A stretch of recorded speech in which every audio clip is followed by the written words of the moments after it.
To open up the cabinet, there are brackets in here, about release clips in here about 6 inches in from both sides. So we'll just push those in, and then we'll pop the lid up. Okay, now I got the lid open and resting up against the wall. To get the basket out, have to remove this hose right here. Just filters the water back through. It's a cycling hose, so we'll remove that with a pair of pliers. Just take that ring right off, and then we're going to snap this ring off. You'll have to feel around and find the clips that hold it onto the outer tub. And so it's just like the old school Whirlpools. Nothing too much different, just a different looking tub ring. I'm going to get this thing cleaned off so it looks good. Get inside there and clean that out too. So here we go with that.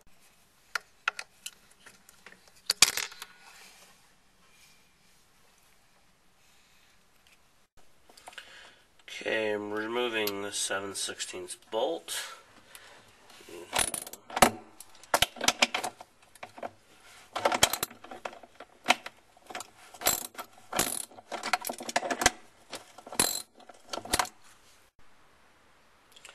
To remove the agitator, if you want to call it that, take your hands, put it on this basket, and we're going to yank up on the basket with both hands just to loosen it, and then it'll come right out, and then we have access to the inside. Pretty snazzy.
Took off the motor, got the basket out, and little agitator dilly.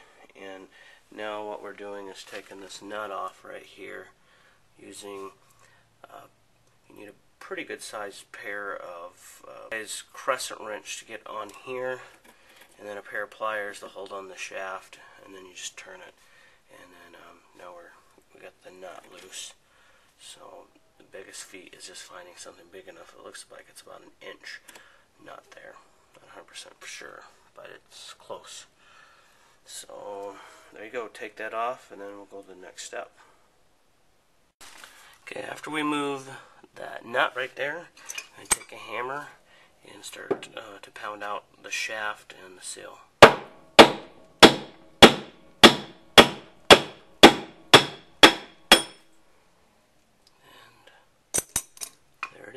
And pull it out from the other side.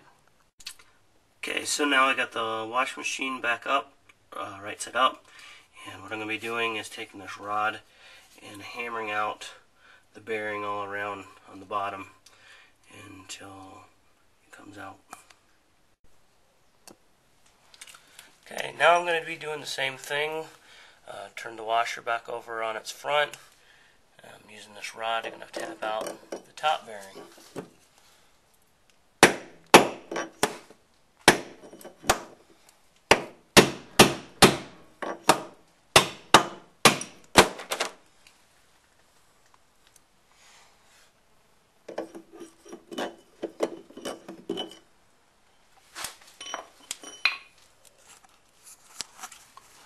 Popped out the other side. This is part of the bearing that came out from the bottom. And now I'll move into the next step. Okay, next thing we're going to do is clean out the bearing and seal area with a rag and just wiping up the bottom and the top. I have to flip this back over on its so it's sitting upright and get cleaned up in there, but just clean it thoroughly and then we'll proceed to the next step. Okay, now I'm going to press the top bearing into the hole here. There we go. Easy fit. Okay, and this will give you an idea of what we got going here with the bearing press. Just taking the top half, took the bottom part off, and we're going to stick it right into the hole here.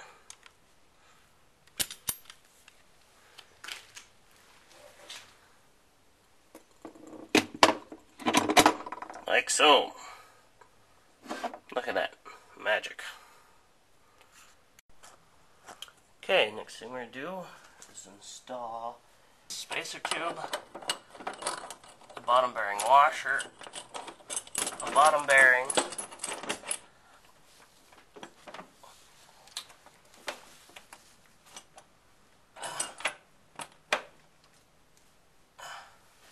bottom bearing press, thrust bearing, and then the nut.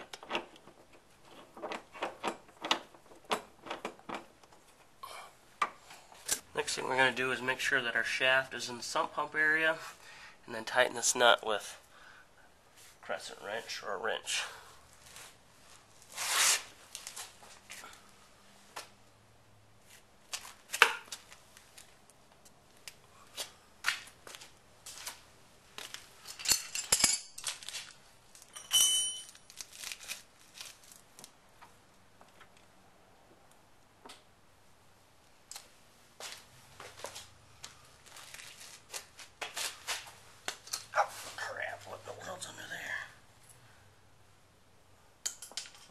Hurting somebody.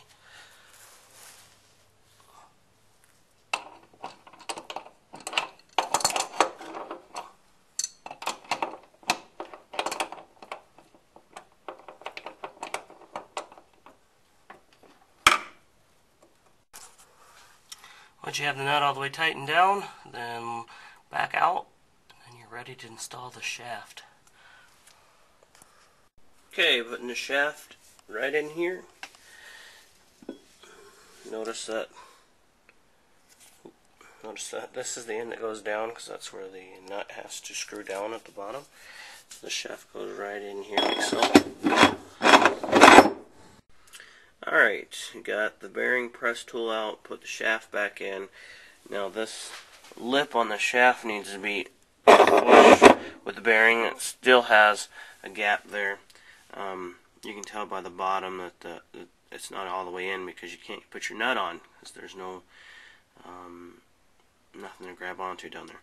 So I'm going to get a block of wood, tap this top in with a hammer, put wood on here so it doesn't destroy this top, and then we'll put the nut on and then we'll put the seal on. Alright, now when I'm tightening this nut back down, what I'm going to do is I'm going to take a rag and put it over the shaft and then use a pair of pliers over that because I don't want to mess up the teeth on the shaft, and then I'm going to tighten this nut as tight as I can get it. And then we can start putting the motor back on and stuff, and then give it a whirl, see how it's doing. Okay, next after I get the nut tightened on, I'm going to reinstall the motor and keep going.